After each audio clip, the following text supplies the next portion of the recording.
देखें, बच्चों के लिए तो मेरा ये मैसेज है कि एग्जाम्स तो एक चीज़ है, लाइफ में ना बहुत सारी ऐसी चीज़ें होती हैं, अच्छी चीज़ें हैं जो हजारों लाखों बच्चों ने अब तक ऑलरेडी करते आए हैं, कर रहे हैं और करेंगे, कि वो बच्चे एग्जाम्स में अच्छा नहीं कर पाए पर उन्होंने लाइफ में बहुत अच्छा किया। बहुत बार तो ऐसा होगा कि जो बच्चे एग्जाम्स में अच्छा नहीं करेंगे ना, वो आगे जाके लाइफ में एग्जाम से अच्छा करने वालों से भी अच्छा कर पाते हैं। तो उम्मीद करते हैं कि अगली बार जब रिजल्ट आएगा तो रिजल्ट में ये देखा जाएगा कि all India topper JEE advance में मैट्रिक्स का स्टूडेंट होगा। डेफिनेटली होगा। अपन रिजल्ट की बात कर रहे थे कि टॉप रिजल्ट्स कैसे लाएं, तो टॉप रिजल्ट्स में ये होता है कि भी 11th और 12th में स्टार्ट करने से नहीं आ सकते, बहुत पहले अपने को अर्ली फाउंडेशन स्टार्ट करना पड़ता है। सीकर में 97 से नीट की कोचिंग चल रही है, बट पिछले साल तक तो फिर, हम ये बोल सकते थे कि तो फिर क्या ये माने कि मैट्रिक्स अगली बार ऐसा कुछ करने जा रहा है? बिल्कुल देगा, और फर्स्ट देगा, सेकंड देगा, थर्ड देगा, वो तो देखो कयास लगाना मुश्किल होता है, बट डेफिनेटली उस तरह के रिजल्ट हमेशा से आ रहे हैं और आते रहेंगे। थोड़ा सा इसमें एक पॉइंट और है, नीट के कंपैरिजन में जो क्वालिटी कंपटीशन होता है जी जेईई में वो ज्यादा होता है। आप देखोगे कि जो सबसे अवेयर पेरेंट्स हैं गुड़गांव में, दिल्ली में, बॉम्बे में, वो बच्चे जो है उनका आईआईटी की तरफ फोकस ज्यादा होता है। तो कोई भी एक्स रैंक लाना जेईई में, वो उसकी प्रेस्टीज भी ज्यादा होती है नीट के कंपेयर में, तो वो है। बट फिर भी एक के बाद एक बढ़िया रिजल्ट आते हैं और आते भी रहेंगे। बिल्कुल। नमस्कार, मैं हूं राजेंद्र मधुकर और आप देख रहे हैं भारत प्रेस।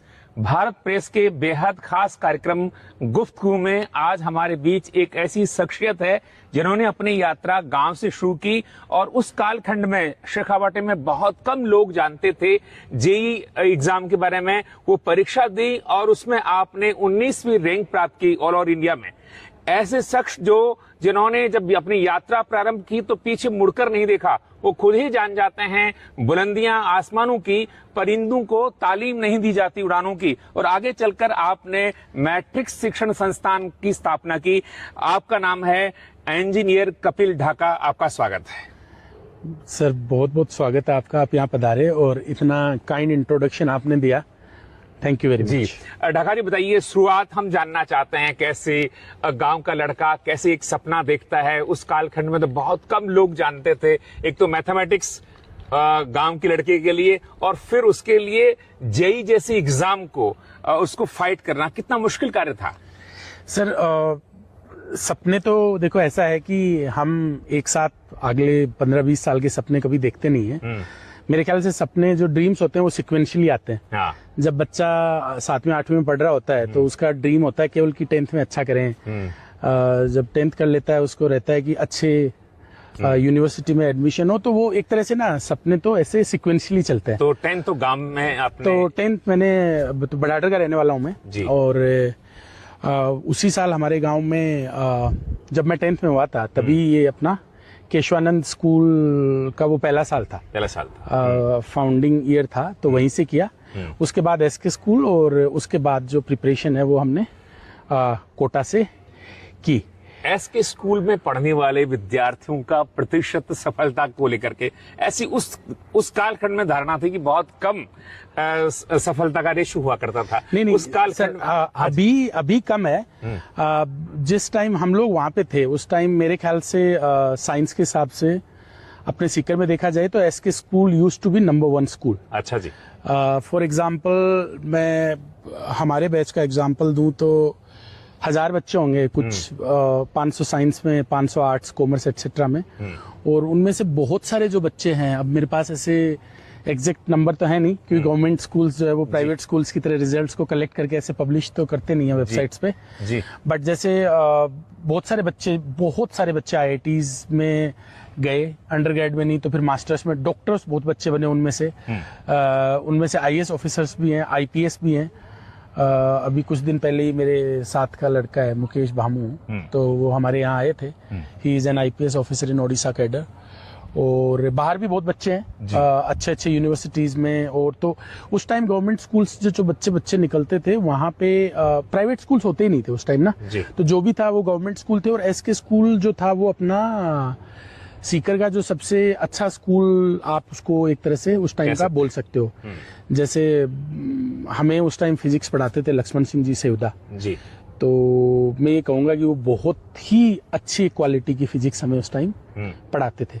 अच्छा, जब आप पढ़ रहे थे, एसके में पढ़ रहे थे, और एसके में दो तरह के विद्यार्थी प्रवेश लेते थे, एक तो जिनको नेतागिरी करनी होती थी, बिल्कुल, और एक जिनको पढ़ना था। तो आप इस कैटेगरी में दोनों में थे या एक में थे? मेरे ख्याल से सर उस टाइम जो बच्चे होते थे ना, सारे ही बच्चे दोनों कैटेगरी में ही होते थे। कुछ न कुछ वो परसेंटेज अलग हो सकता है कि कुछ बच्चे हैं वो 90% एकेडमिक्स फोकस थे, 10% बाकी चीजें, या कुछ 10% ही पढ़ाई पे फोकस था, 90% बाकी चीजों पे। बट बच्चे उस टाइम एक तरह से ये बोल सकते हो कि मल्टी डायमेंशनल होते थे। बाकी कल्चरल एक्टिविटीज वगैरह कम थे, बट एक जो जनरल अवेयरनेस थी वो अच्छी होती थी। अच्छा, ठीक है। ये तो समय था जब आप 12th पढ़ रहे थे जी। और 12th पढ़ते पढ़ते फिर कैसे पता लगा कि कोटा में एक ऐसी कोचिंग है जहां जेई की परीक्षा की तैयारी करवाते हैं? क्या ये फादर का सपना था या फिर अपने दोस्तों ने आपसे कहा? नहीं, देखो पेरेंट्स को इतना ज्यादा नहीं पता था, तो मेरे पास दो इनपुट थे। एक तो मेरे गांव के ही अभी डॉक्टर हैं, डॉक्टर जितेंद्र बगड़िया, अभी एसएमएस में हैं वो रेजिडेंसी में।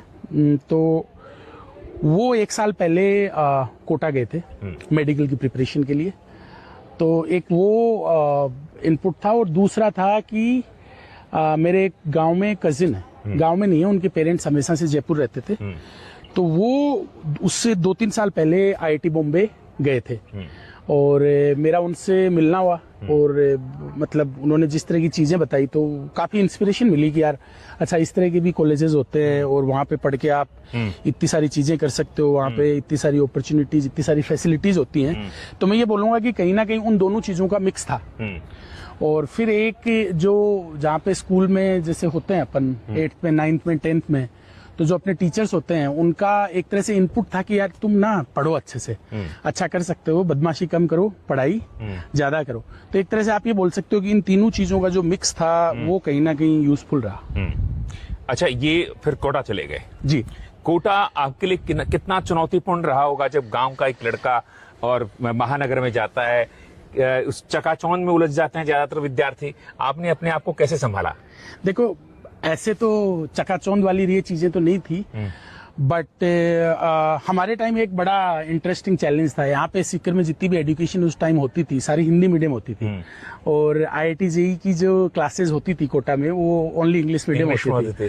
तो मेरे को ध्यान है कि शुरू में हमें बड़ा डिक्शनरी साथ में रखनी पड़ती थी कि यार कि इसका अर्थ हाँ इसका अर्थ क्या है, इसका क्या है। तो आप ये बोल सकते हो कि महीना 20 दिन 15 दिन हमारे लिए थोड़ा सा स्ट्रगल वाला टाइम था, बट उसके बाद में ऐसा कोई एडजस्टमेंट में प्रॉब्लम आया नहीं। वहाँ पे टेस्ट वेस्ट होते हैं, कहीं भी आप पढ़ते हो और वहाँ आप अच्छा करते हो तो धीरे धीरे आप में वो कॉन्फिडेंस आ जाता है कि यार आप भी कर लोगे। ठीक है, तो वो एग्जाम दी और पहले उस अटेम्प्ट में आप पास हो गए? तो हाँ, तो हमारे वहाँ पे उस टाइम ये 3 एग्जाम होते थे इंजीनियरिंग स्ट्रीम में।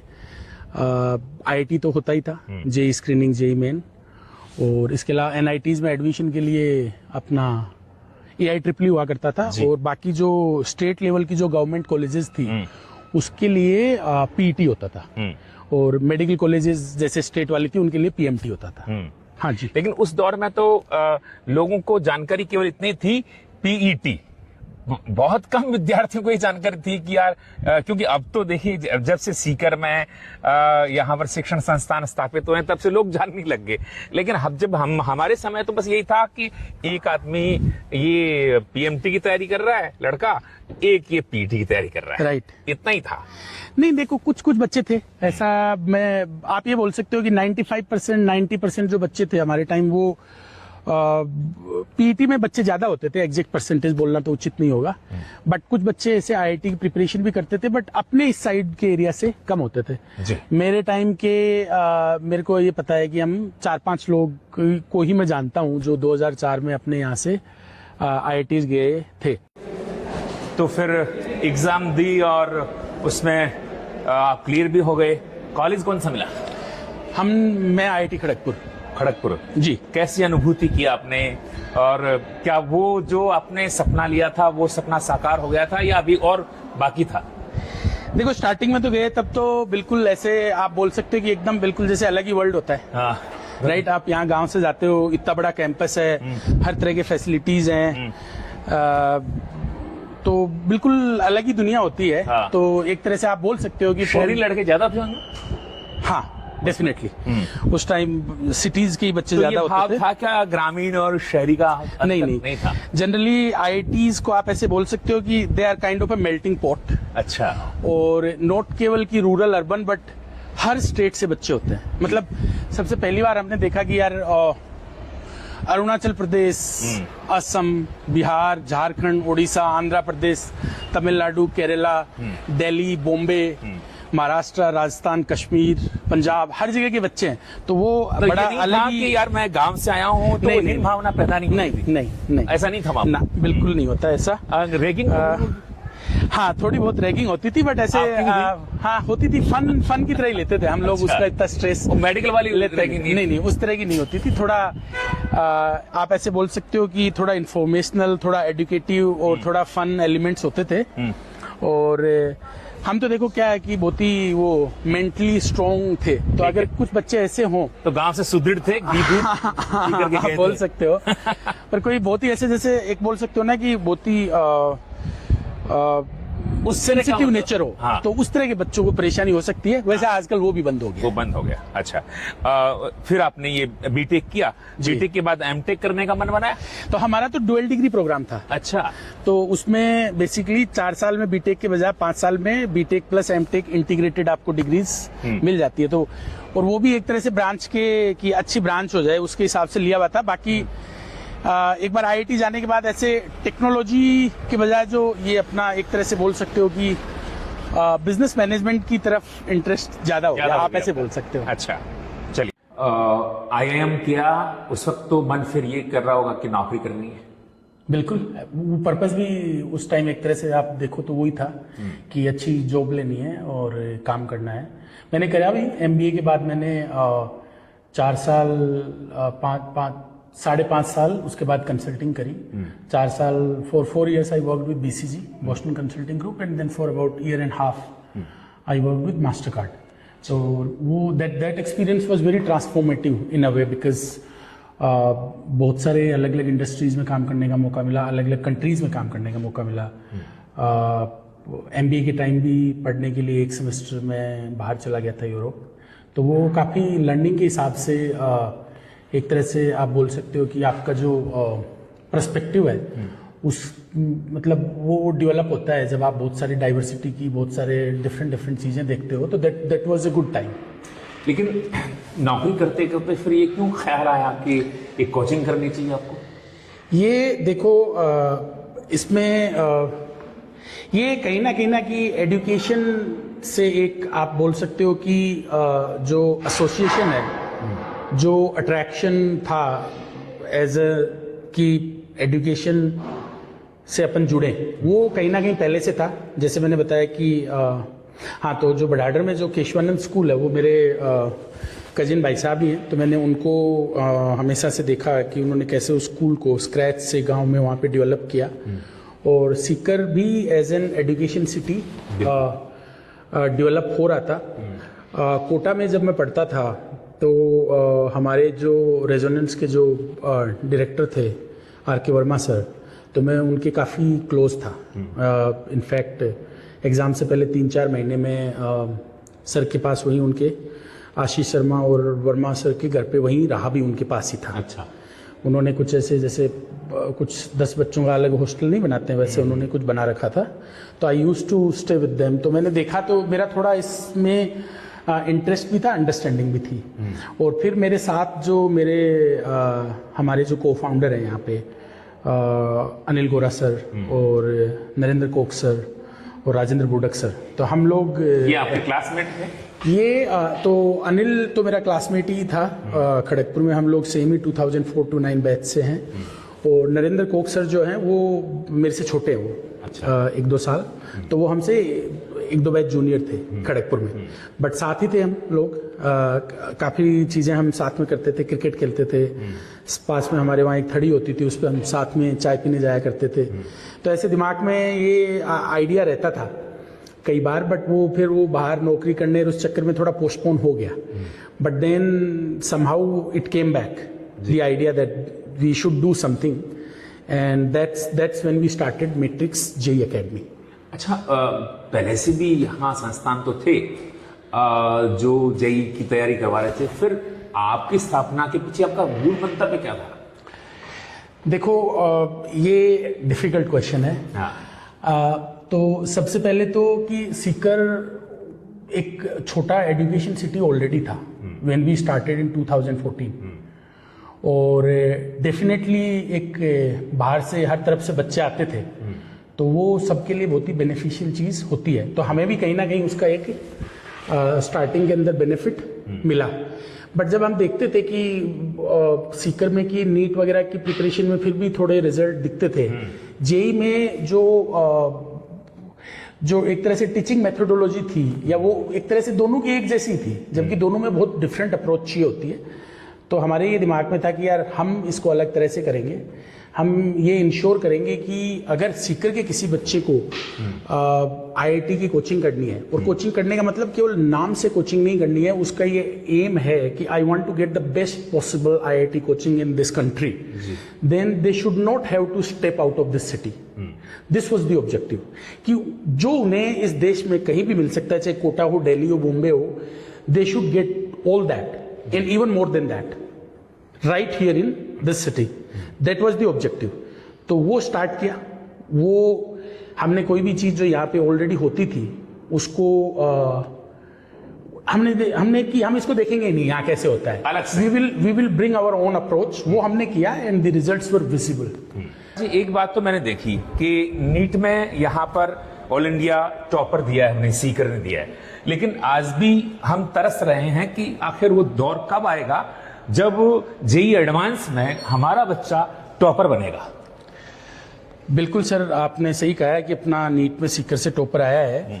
और वैसे तो देखो, फर्स्ट रैंक तो फर्स्ट रैंक ही होती है, पर मैं बोलूँगा कि पहली और 5वीं रैंक में कोई अंतर नहीं होता है। तो जेई एडवांस में भी अगर आप देखोगे तो 2023 में अपने यहीं पे जो बच्चा था मयंक सोनी, उसके 100 परसेंटाइल, जेई मेन में 100 परसेंटाइल थी। 100 परसेंटाइल एडवांस की बात कर रहा हूँ। हाँ, पर मैं आता हूँ आपके एडवांस से।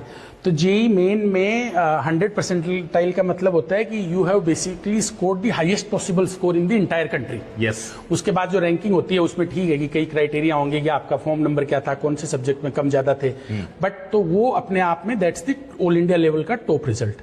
उसके बाद एडवांस में उसकी जो रैंक थी, आई थिंक 25 के आसपास थी। तो मैं ये बोलूंगा कि जेई एडवांस में जो 1 रैंक और 25 रैंक है, वो दोनों में कोई डिफरेंस ऑनेस्टली है नहीं। क्यों?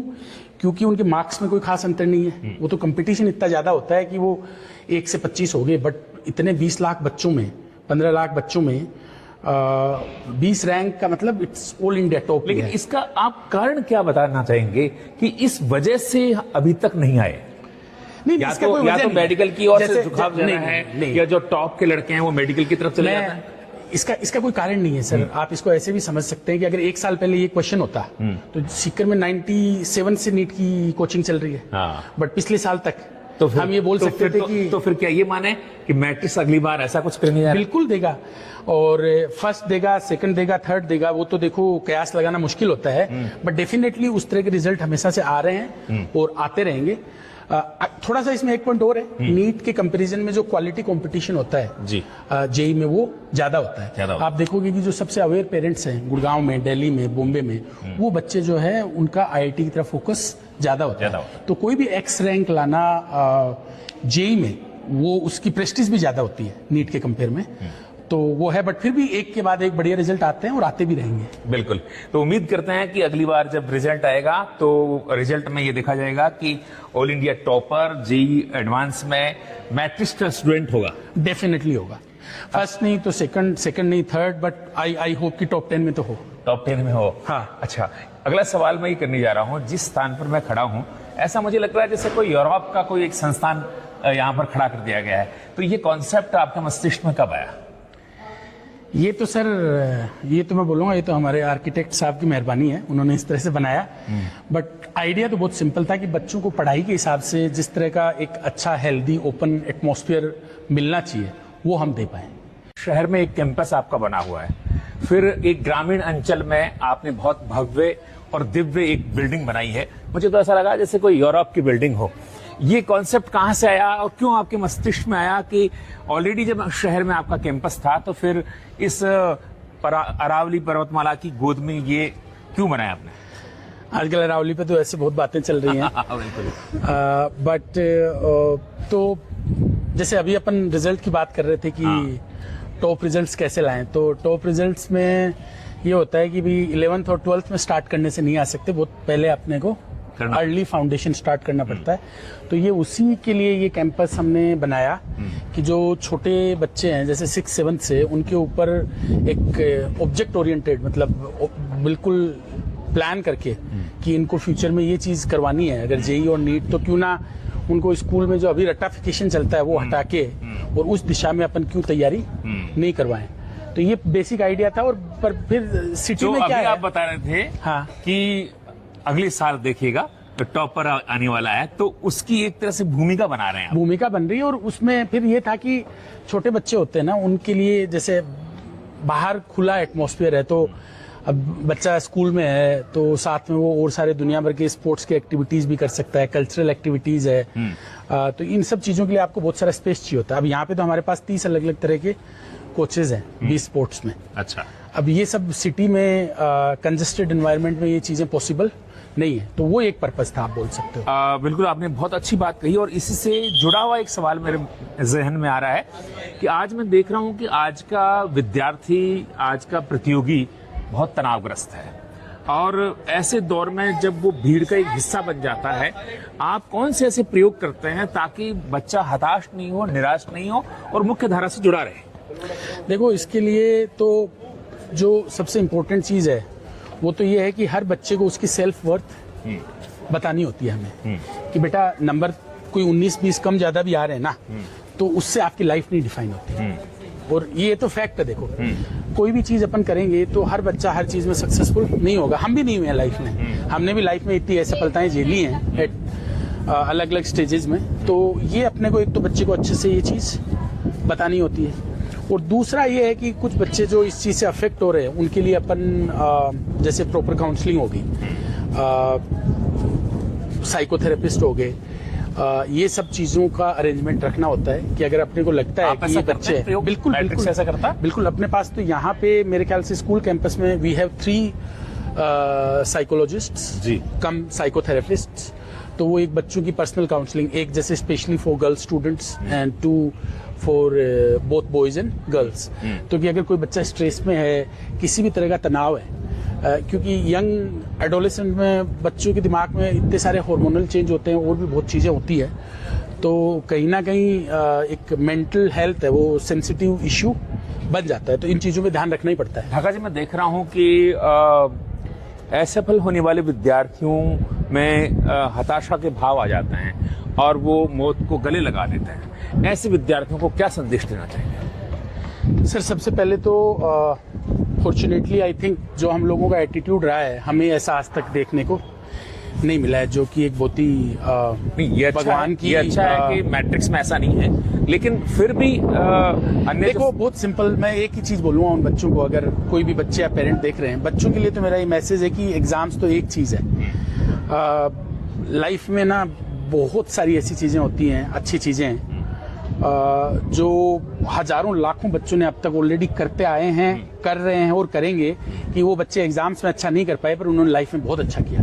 बहुत बार तो ऐसा होगा कि जो बच्चे एग्जाम्स में अच्छा नहीं करेंगे ना, वो आगे जाके लाइफ में एग्जाम से अच्छा करने वालों से भी अच्छा कर पाते हैं। तो लाइफ बहुत मल्टी डायमेंशनल है। पढ़ाई जो है, एग्जाम पास करना है, ये उसका एक ही डायमेंशन है, तो इस पे ज्यादा सोचना नहीं है। 4-5 मैं एक दूसरी चीज और बोलूंगा यहाँ पे, अगर कोई पेरेंट इस चीज को देख रहे हैं जी, एक 15 साल या 18 साल के बच्चे के लिए ये जो मैंने चीज बोली है ना, इसको डाइजेस्ट करके, समझ के इम्प्लीमेंट करना और उसके हिसाब से अपनी थॉट प्रोसेस चेंज करना मुश्किल होता है। ये जो पेरेंट्स और टीचर्स हैं उनके लिए ये मैसेज है कि बच्चों को ये बोलें कि आप जो भी काम कर रहे हो उसमें अपनी जी जान लगा दो। हमें लगानी चाहिए लाइफ में, जो भी कर रहे हैं ना, हमें उसमें अपना 100%, 120% देना चाहिए। But it is just one dimension, कि बेटा अगर ये नहीं भी होगा ना, कोई बात नहीं, हम कुछ अगला कोई नई चीज देखेंगे, उसकी ट्राई करेंगे। और जब हम बार बार ट्राई करेंगे, कभी कोई एग्जाम की ट्राई की, कभी दूसरी एग्जाम की ट्राई की, कभी कोई एग्जाम में नहीं बैठा तो कोई बिजनेस करने की ट्राई की, इतनी सारी चीजें हैं, इतने क्रिएटिव फील्ड्स हैं कि जो बच्चा पॉजिटिव रहेगा ना, वो जरूर कुछ ना कुछ लाइफ में अच्छा करेगा। तो पेरेंट्स बच्चे को कभी भी ये नहीं बोले कि बेटा इस एग्जाम में नहीं होगा तो तेरा क्या होगा, कुछ नहीं होगा तुम्हारा, सब बढ़िया होगा एग्जाम में हो लेकिन या मैंने नहीं। एक देखा है कि शेखावाटी में एक प्रचलन हो गया है कि हर एक स्टूडेंट वो या तो इंजीनियरिंग की फील्ड में जा रहा है या फिर मेडिकल की फील्ड में जा रहा है, लेकिन उनकी सफलता का प्रतिशत तो आपको पता ही है कि कहीं 8%, कहीं 10% कोचिंग के होते हैं। शेष विद्यार्थियों को क्या करना चाहिए? सर पहले तो ये 8-10% का आपका ऑल इंडिया का एवरेज हो सकता है। जैसे अपना मैट्रिक्स का अपन देखें तो लास्ट ईयर IIT NIT मिला के 1300-1400 बच्चे गए हैं और अपने 12th में थे 3500 रिपीटर्स। मैं ऑल ओवर इंडिया की बात कर रहा हूँ। हाँ, तो ये रेशियो नहीं करते भी 30% है। और तो 8-10% नहीं है। जहाँ पे बच्चों को अच्छा गाइडेंस मिलता है वहाँ पे, जैसे इंजीनियरिंग में 30-35% तक बच्चे हैं वो अच्छी जगह क्वालिफाई हो जाते हैं। अनदर 35% बच्चे हैं उनके लिए मैं ये मानता हूँ कि जो कोचिंग जो है it comes out as a very good life experience, because वो एग्जाम्स की प्रिपरेशन करना सीखते हैं। बाद में कल को उन्हें SSC की एग्जाम देनी है, कोई गवर्नमेंट एग्जाम देनी है, तो ये 11th-12th के टाइम वो जो टाइम स्पेंड करते हैं तैयारी में, ये उनके काफी काम आता है। तो ये तो एक पहला पार्ट हो गया आपके क्वेश्चन के आंसर का। पर दूसरा पार्ट कहीं ना कहीं मैं ये जरूर बोलूंगा कि अपने शेखावाटी साइड में साइंस वाले जो सब्जेक्ट्स हैं उनके प्रति जो झुकाव है वो ज्यादा है। ये आप इसको देखा देखी भी बोल सकते हो, भेड़चाल भी बोल सकते हो, या ये भी बोल सकते हो कि आदमी क्या होता है आसपास वालों से इंस्पायर होता है। तो हमने उनको वो देखा है तो उनकी गलती नहीं है, वो ही चीज करना चाहेंगे। बट हाँ, आज के जमाने में इनके अलावा भी कैरियर ऑप्शंस जो हैं वो बहुत डेवलप हो रहे हैं धीरे धीरे। लेकिन तो जैसे मान लीजिए एक स्टूडेंट है, हाँ, वो केवल 50% अंक लेकर आ रहा है और जब वो कोचिंग में जाता है तो कोचिंग वाले उनका बड़ा सम्मान करते हैं कि आप आइए, आपका स्वागत है। लेकिन ऐसे 50% वाले स्टूडेंट का सफलता का प्रतिशत कितना होता है? देखो, जो बच्चा जितना अच्छे उसके परसेंटेज है ना, उसके सफलता के चांस उतने ही ज्यादा है। तो जाहिर सी बात है कि हम ये बोल सकते हैं कि जिस बच्चे ने 10th में 50% वाले बच्चे देखो अपने IIT और इन सब में तो होते नहीं है, मेडिकल में मेडिकल का बच्चा देखने को मिल जाता है और उनका परसेंटेज बिल्कुल भी उतना अच्छा नहीं होगा जितना 70 वाले का है, और 70 वाले से 90 वाले का ज्यादा होगा। ये तो फैक्ट है, ये तो हम सब चीज समझते हैं। बट अब अगर वो बच्चा कि मेरे को तो पढ़ना ही है, तो उनको पढ़ाने वाले मिल जाएंगे। आप मेरा पॉइंट समझ रहे हैं? ये बात पेरेंट्स की समझने की है कि अपन बच्चे को उस डायरेक्शन में इनकरेज करें जिधर उसके लिए एक तो मेंटल लोड ज्यादा ना हो और उसका लाइफ में आगे अच्छा करने के चांसेस भी ज्यादा हो। 4-5 दोस्तों ने मिलकर के इस यात्रा को शुरू किया और एक बहुत भव्य भवन में देख रहा हूँ और कैमरामैन दिखाए भी, इतना सुंदर और प्रकृति की गोद में बना हुआ है। यहाँ तक तो आ गए, यहाँ तक आने में कौन कौन सी चुनौतियों का सामना करना पड़ा और आगे कौन से प्लानिंग आपके हैं? सीकर को विशेष क्या देने वाले हैं? देखो, यहाँ तक तो आ गए, आप बोल सकते हो कि by grace of God, and हम जो भी लोगों ने मिलके स्टार्ट किया उनके आपस की अंडरस्टैंडिंग और मैच्योरिटी का मैं बोलूँगा इसमें बहुत रोल रहा है जी। एक एस्पिरेशन था, डेडिकेशन था, सिंसियरिटी थी गोल के लिए, तो उन सब चीज़ों का रोल रहा है। आगे की जहाँ तक अपन बात करें तो हम लोग सभी लोग रादर देन ऐसे स्टेप जंप लेने के बजाय इंक्रीमेंटल ग्रोथ में भरोसा रखते हैं। एक प्रश्न मस्तिष्क में आ रहा था कि टीचिंग के अलावा और कौन कौन से आपकी वो रुचि है या हॉबी है? टीचिंग के अलावा देखो, एक तो मैनेजमेंट हो ही गया, काफी इम्पोर्टेंट पार्ट हो जाता है जब सिस्टम थोड़ा बड़ा हो जाता है। उसके अलावा मैं पर्सनली मूवीज देखना हो गया, जैसे दौड़ना हो गया। ट्राई करता हूँ मैं कि थोड़ा डेली तो नहीं बट हफ्ते में 2-3 बार एटलीस्ट दौड़ते हैं। 5 किलोमीटर। मैराथन दौड़ा आपने? मैराथन मैंने अभी इस साल तो नहीं दौड़ा, 2023 में लास्ट दौड़ा। मन है आपका? हाफ मैराथन, हाँ 2-3 बार दौड़ा भी है और उम्मीद है कि आगे भी दौड़ते रहेंगे। अच्छा। इसके अलावा बचपन से थोड़ा बचपन से क्या कॉलेज टाइम से थोड़ा ऐसे वीडियो गेम की भी थोड़ी आदत थी। अब उतना तो नहीं होता बट कभी कभार टाइम मिलता है तो जैसे आधा घंटे 1 घंटे कुछ गेम्स वगैरह खेल लिए। ये जो बिल्डिंग आप देख रहे हैं जी, इसमें कौन से स्टूडेंट्स बैठते हैं? इसमें बैठते हैं ग्रेड 6 to 8 जो फाउंडेशन कर रहे होते हैं स्कूलिंग के साथ साथ, एडवांस जेई और नीट की प्रिपरेशन कर रहे होते हैं। अच्छा, वो मैंने बच्चे हैं। देखा कि यहाँ सीकर में ये पहली बिल्डिंग है जो अपने आप में अनूठी है, अलग है। ये कॉन्सेप्ट कहाँ से लिया आपने? ये हमारे IIM अहमदाबाद की जो बिल्डिंग्स है ना, उनमें रेड टाइल्स लगे हुए हैं। अच्छा। तो मुझे बड़े अच्छे लगते थे उस टाइम, तो हमने सेम उसी थीम को यूज कर लिया यहाँ पे। जी। अच्छा, ये यहाँ तक मतलब आपने देखा कि किस तरह से पूरी बिल्डिंग्स भी है, और मतलब मुझे तो ये लगा जैसे कोई यूरोप से आपने कॉपी की है।